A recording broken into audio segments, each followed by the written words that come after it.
दिनांक 18 डिसेंबर 2025 गुरुवार रोजी पोलीस आयुक्तालय नागपूर शहर अंतर्गत गुन्हे शाखेमध्ये आगामी महानगरपालिका निवडणूक अनुषंगाने युनिट क्रमांक 6 गुन्हे शाखा डिटेक्शन इंदोर चौक येथे कार्यरत करण्यात आले।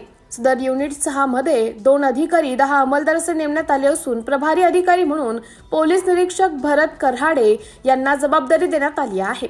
पोलीस आयुक्त doctor Ravindra Kumar single, upper police आयुक्त गुन्हे वसंत परदेशी, अप्पर पोलीस आयुक्त विभाग उत्तर विभाग राजेंद्र दाभाडे, पोलीस उपायुक्त निकेतन कदम, पोलीस उपायुक्त पखाले, सहाय्यक पोलीस आयुक्त डॉक्टर अभिजित पाटील अधिकारी यांनी युनिट 6 कार्यालय इंदोर चौक येथे प्रत्यक्ष भेट आज दिली आहे।